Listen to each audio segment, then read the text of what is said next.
A young man and his wife moved into their new home. The next morning at breakfast, his wife saw one of their neighbors drying her laundry outside. She commented to her husband, those clothes are not clean. The lady does not know how to wash. Perhaps she needs a better laundry soap. Her husband replied, Really? The woman made the same comment every time she saw the neighbor drying her laundry. A month later, she was surprised to see her neighbor drying clean clothes on the line. She said to her husband, Look, she finally got it right. Perhaps someone recently taught her how to wash, or she got a different laundry soap. Her husband smiled and replied, The truth is, this morning, I got up 1 hour earlier than usual, and I cleaned our windows for the first time. That is why you can see how clean her clothes are. My dear friends, that is the story of our life. What we see when we look at others depends a lot on the quality of the window through which we look at them. In today's gospel passage, Jesus makes it clear that his mission is not for the destruction of sinners, but to seek and to save what was lost. This point is well illustrated with the story of Zacchaeus. Before Jesus got to Zacchaeus, he first restored the sight of the blind man at the entrance of the city. This miracle prepares us for the importance of sight in our journey through life.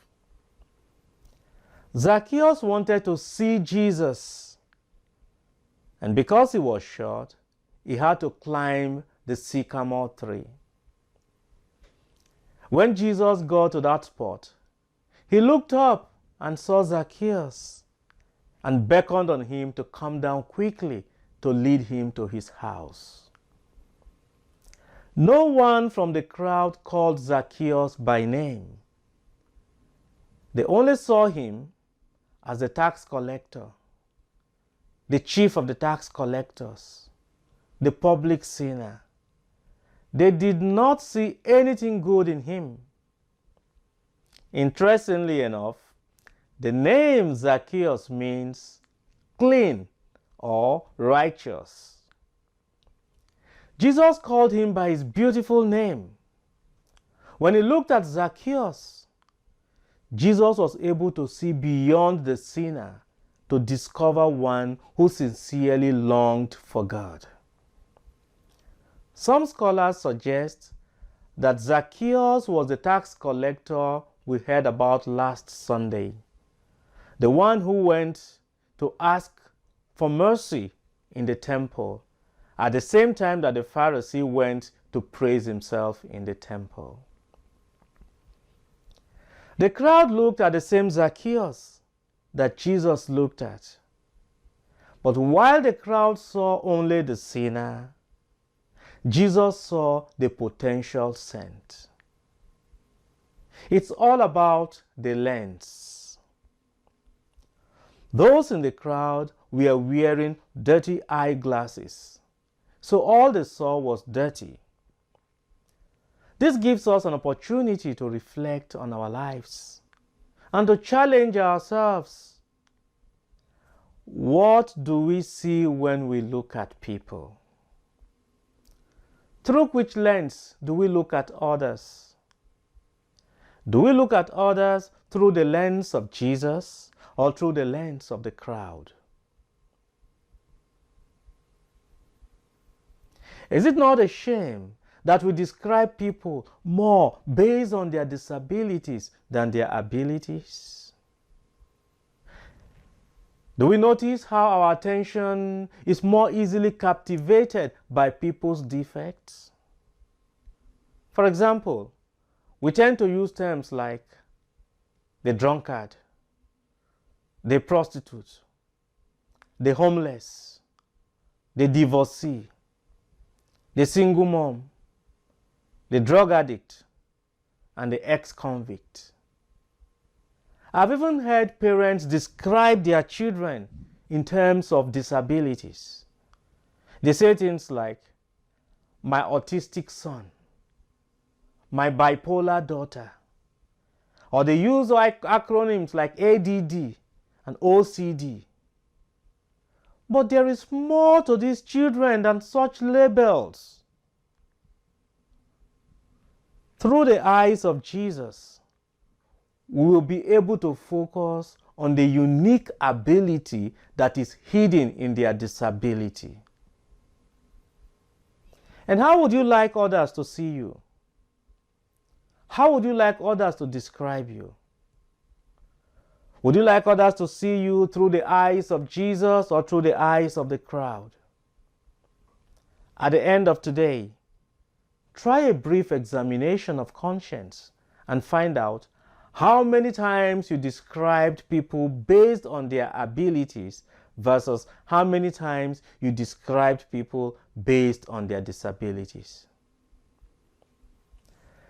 The story of Zacchaeus ends with a dinner. It is the feast that Jesus wanted, the banquet that comes as a result of the conversion of a sinner.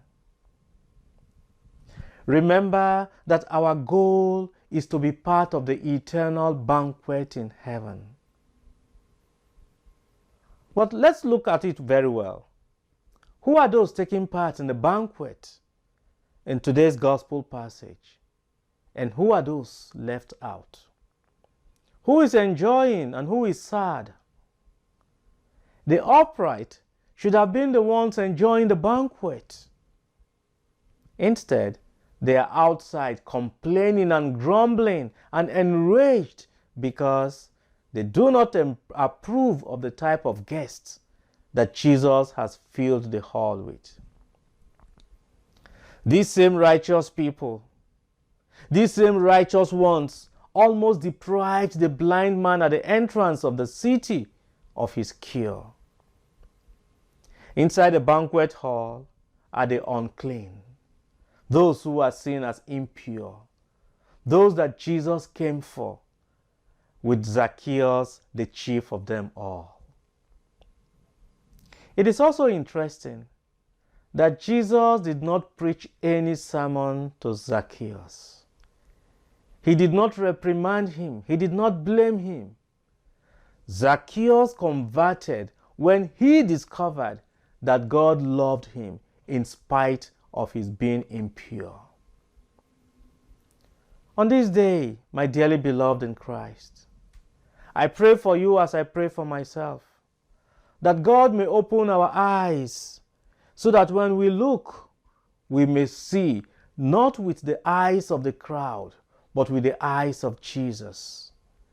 To see the good in the bad, so that after our sojourn here on earth, we may share in the heavenly and eternal banquet through Christ our Lord. Amen. The Lord be with you.